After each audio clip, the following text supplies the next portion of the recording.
Le titre de ce livre, c'est Les vérités fondamentales du salut. Les vérités fondamentales du salut. Il est écrit par le bien-aimé frère Edouard Kenneth. Nous sommes au chapitre 3 de ce livre. Chapitre 3, petit 2. Chapitre 3, petit 2. Chapitre 3, petit 2 ou petit 3. Suite. C'est Dieu qui a fourni le sang. C'est lui qui a livré son Fils à la mort. Cette provision pour les besoins du pécheur est entièrement l'effet de la grâce de Dieu et par conséquent tout à fait en dehors du pécheur lui-même. Dieu dans sa miséricorde infinie et parce qu'il aimait le monde, s'est pourvu d'un agneau pour le sacrifice et maintenant le précieux sang de l'agneau est au profit de tous ceux qui croient. En parenthèse, Jean chapitre 3, verset 16. Il n'y a aucune limite quelconque dans son application si ce n'est l'incrédulité du pécheur.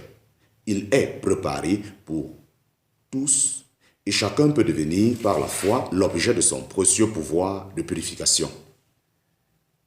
Chapitre 3, point numéro 4, chapitre 3, point numéro 4, application du sang de Christ. Application du sang de Christ. Chers lecteurs, vous avez reconnu votre besoin de purification et voici, Dieu a préparé ce qui peut seul satisfaire à ce besoin. Vous demandez, comment obtiendrai-je l'application de ce sang à moi-même? C'est seulement et absolument par l'obéissance de foi. Reportons-nous à la nuit de la Pâque, en parenthèse, Exode chapitre 12.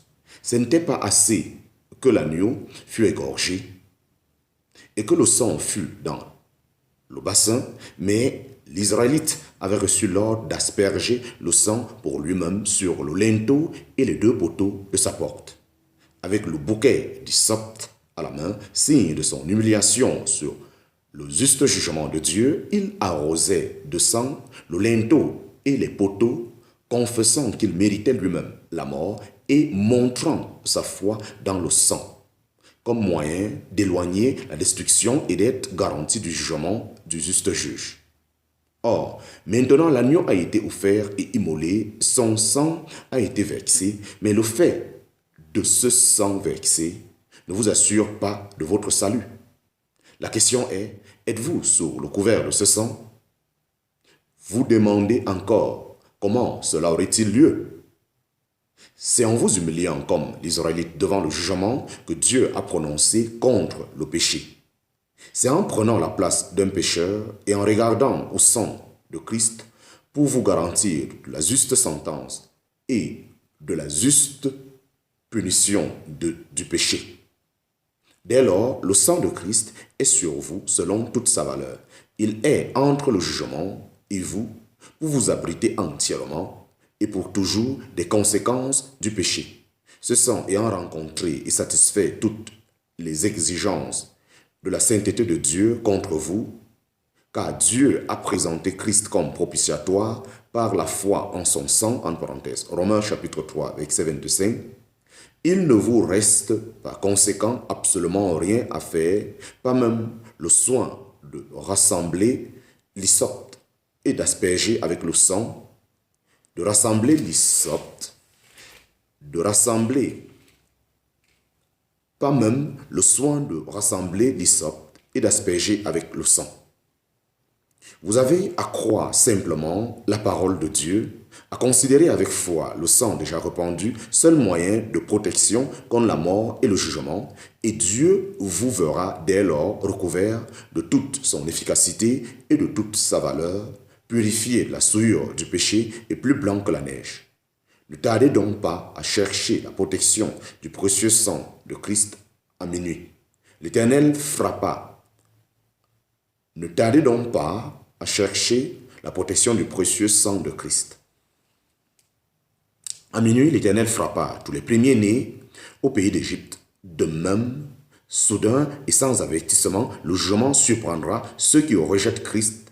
Car quand ils diront paix et sûreté, alors une subite destruction viendra sur eux et ils n'échapperont point. En parenthèse, 1 Thessaloniciens chapitre 5, verset 3. Aujourd'hui donc, écoutez l'appel de l'amour de Dieu qui vous invite à fuir la colère à venir et à contempler l'agneau de Dieu qui ôte le péché du monde. En parenthèse, Jean chapitre 1, verset 29.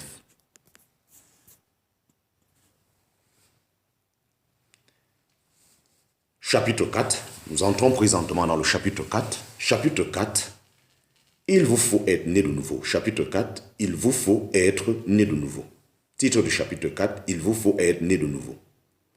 Lorsque Nicodème vint auprès du Seigneur pour chercher de l'instruction, il reçut immédiatement cette réponse solennelle.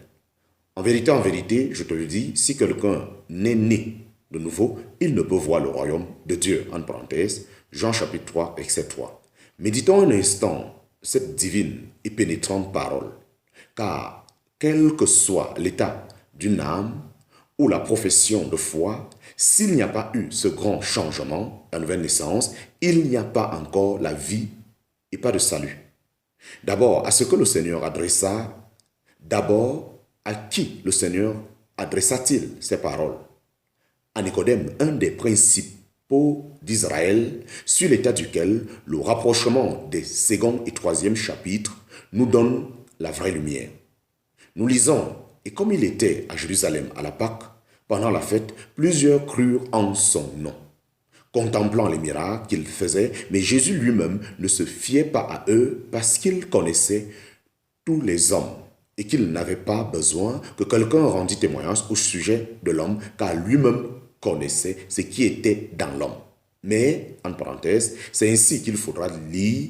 Il y avait un homme dans les pharisiens, dont le nom était Nicodème, qui était un chef des Juifs. En parenthèse, Jean chapitre 2, verset 23 à 25, chapitre 3, verset 1, etc. Ainsi donc, un certain nombre de Juifs crurent en Jésus en contemplant ses miracles, et Nicodème était de ce nombre. Mais Jésus lui-même ne se fiait pas à eux parce qu'il savait ce qui était dans l'homme, et leur foi n'était en réalité qu'une conviction naturelle de la vérité des droits, de Jésus, produite par l'évidence des miracles. Une croyance intellectuelle au nom de Christ sans humiliation de cœur devant Dieu. Aussi, une croyance intellectuelle au nom de Christ sans humiliation de cœur devant Dieu. Aussi Nicodème vint à Jésus de nuit, sans doute en quête de quelque chose de plus et exprimant cette foi, « Maître, nous savons que tu es un docteur venu de Dieu, car personne ne peut faire ces miracles que toi tu fais.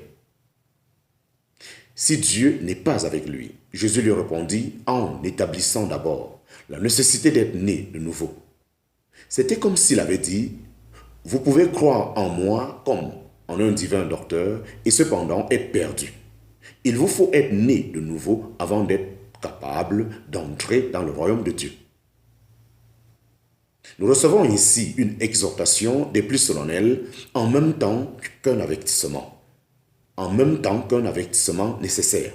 Cette exhortation est « Prenez garde d'être satisfait d'une profession de foi en Christ. » Prenez garde d'être satisfait d'une profession de foi en Christ.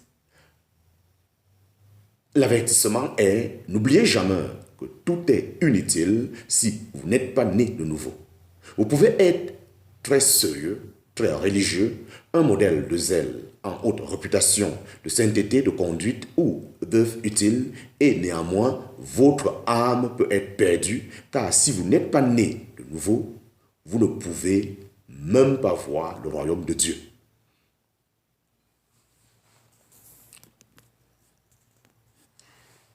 Chapitre 4, petit 1, chapitre 4, petit 1. Pourquoi donc faut-il qu'un homme soit né de nouveau? Pourquoi donc faut-il qu'un homme soit né de nouveau? La réponse à cette question nous conduit à l'une des parties les plus importantes de notre sujet. Nous avons déjà montré que tous les hommes sont pécheurs, mais ce n'est pas seulement le fait d'être pécheur, c'est encore d'avoir une nature mauvaise, corrompue et dépravée de cette nature. Et cette nature irrémédiablement corrompue est l'arbre qui produit tous les mauvais fruits du péché. Les actes de péché manifestent le caractère de cette nature, et cette nature est entièrement impropre pour la présence de Dieu. C'est ici la portée.